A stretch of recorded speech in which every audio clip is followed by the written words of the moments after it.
தனி பெரும் கருணை அருட்பெரும் ஜோதி எல்லா உயிர்களும் இன்புற்று வாழ்க. வள்ளல் மலரடி வாழ்க வாழ்க. திருச்சிற்றம்பலம்.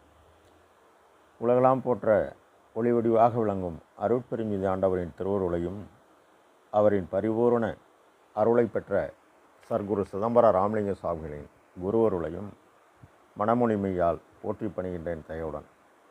இவ்வுலகத்தில் மனித பிறப்பை பெற்றுக்கொண்டவர்கள் இப்பிறப்பினால் அடையத்தக்க ஆன்மலாபத்தை காலம் உள்ளபோதிருந்து அடைய வேண்டும். ஆன்மலாபம் எது என்று அறிய வேண்டில் எவ்வித ஆதாரமில்லாத ஏழைகள் பசியை போக்கித்தான் பெற வேண்டும். இது சர்க்குரு வாக்கு, அருட்பெருஞ்சுதறைவனின் வாக்கு. நாம் செய்த செயலின் நுழைவாக இன்பதுன்பங்கள் யாம் வந்து கொண்டே உள்ளது. அப்படி வருகின்ற துன்பம் யாம் பொறுத்து எல்லா உயிரும் இன்பமாக வாழ எண்ணினாலே எல்லாம் செயல்கூடும்.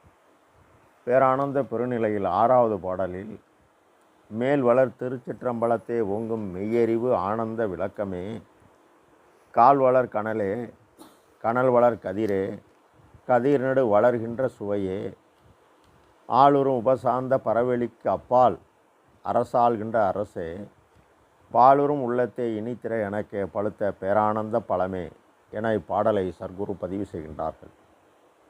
அண்டத்தில் திருச்சிற்றம்பலம் பரமாகாச சுவராக இறைவன் உள்ளார்.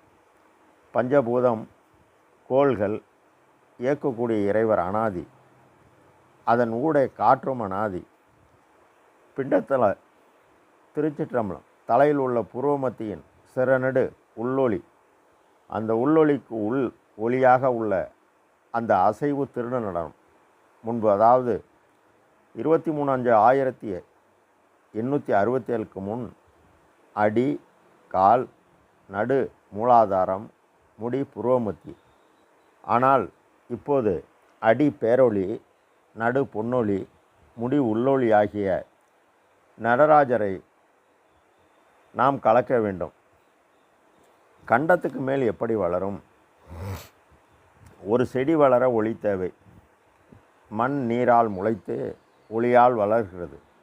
அதுபோல மண்ணில் விளைந்த தாவரம் உண்டு.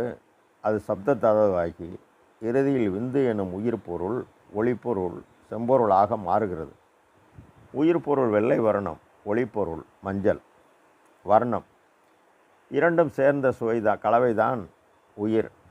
ஜீவன், உயிருக்கு உயிர் ஆன்மா. இது முட்டையின் வடிவம். இதுவும் வளரணும். எப்போ வளரும்?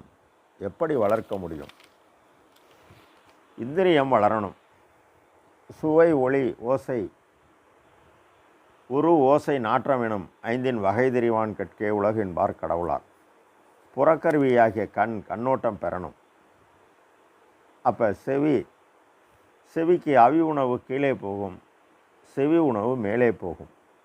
போய் உயிரை வளர்க்கணும். கடவுளார் செவிக்கு உணவில்லாத போது சிறிது வயிற்றுக்கு ஏற்படும் என்பார். வாய். இந்த வாய் இனிய உளவாக இன்னாத கூறல் கனி இருப்ப காய்க உணர்ந்தற்று என்பார் கடவுளார். மூக்கு. உடம்பை ஆரோக்கியமாக வைத்துக்கொள்ள ஏற்றி இறக்கி இருகாலும் புரிக்கும் காற்றை பிடிக்கும் கணக்கு அறியணும். இது அறிந்தால் இரும்பு போன்ற தகர உடம்பு துரு பிடிக்காது என சத்தியஞான சபை சுற்றி இரட்டையவட இரும்பு சங்கிலி தூணில் ஒன்று இரட்டைவட சங்கிலியை போட்டு உள்ளார். இந்த சங்கிலி அங்கு உள்ள அந்த 54 தூண்களில் ஒன்று உள்ளே போகும், ஒன்று வெளியே வரும். இது ஒரு தூணில் 2 சேர்ந்தே போகும். வளைய மூக்கு துவாரம் போல் காணப்படும். ஆக 21,600. ஒரு நாளைக்கு 24 மணி நேரம். ஒரு நிமிஷத்துக்கு 15 மூச்சு. ஆக நாம் 21,600 மூச்சு விடுகிறோம். இந்த மூச்சு ஒரு நிமிஷத்துக்கு குறைந்தால் ஆயுள் வளரும், அதிகமானால் நோய் வரும். இதை தெளிவாக குறிப்பிடுகிறார். மெய் உடம்பு. பொய் உடம்பில் மெய்யான இறைவன் உள்ளான். எப்பொருள் யார் யார் வாய் கேட்பினும் அப்பொருள் மெய்ப்பொருள் காண்பது அறிவு என்பார். மேலும் எப்பொருள் மெய்ப்பொருள் என்பார் மெய்கண்டோர் அப்பொருளாகிய அருட்பெருஞ்சோதி என்பார் சர்க்குரு. இப்படி 5 அறிவுக்கருவி வளர அகக்கருவி அடங்கணும். மனம், வாக்கு, காயம் அடங்க மண்ணுயிர் ஓம்பி வாழ்வார்க்கு இல்லென்ப பிற உயிர் அஞ்சும் வினை என்பார். இது கொல்லாமை. உற்றநோய் நோற்றல் உயிருக்கு உருகன் செய்யாமை அற்றே தவித்திற்கூறு. இது புலால் உண்ணாமை. ஆற்றுவார் ஆற்றல் பசியாற்றல் அப்பசியை மாற்றுவார் ஆற்றல் பின். இது தவம். கொல்லானை புலான் மறுத்தானை எல்லா உயிரும் கைகூப்பி தொழும். இது அனுபவம். மேற்கூறியபடி செயல்பட்டு எத்துணையும் பேதமுறாது எவ்வுயிரும் தம்முயிர் போல் எண்ணி ஈரமும் அன்பும் கொண்டு உலகினில் உயிர்களுக்கு ஒரு முதல் துன்பமாகிய பசியை, அந்த பசிக்கு அந்த உயிருக்கு பசிக்கு உணவு இல்லையானால் அது பட்டினியில் இறந்துவிடும், அது கொலையாகிவிடும். அதனால்தான் சர்க்குரு யாரே எனினும் இறங்கி இந்த துன்பம் போக்குவோருக்கு அகவல் வரி அனுபவம் 116, 18, 20, 22, 24 வரிகளில் இந்திரிய கரண அனுபவம் வாய்க்கும். இது கடந்து மனமது செம்மையாகி மனத்துக்கண் மாசு நீங்கும். புறத்தில் ஜீவகாருண்ய பணி செய்து கொண்டு அகத்தில் புருவமத்தியை நினைக்க நினைக்க எண்ண அலை நின்று வெறுப்பு வெறுப்பற்று ஜீவன் உணர்வு நுட்பமாக அருள் அனுபவம் கிட்டும். அருள் என்பது இறைவனின் பெரும் தயவு. ஜீவகாருண்யம் என்பது ஜீவர்களின் சிறிய தயவு. சிறிய தயவை கொண்டு பெரிய தயவை பெற அருள் சக்தியாகிய எல்லா நன்மையும் உண்டு பண்ணும்.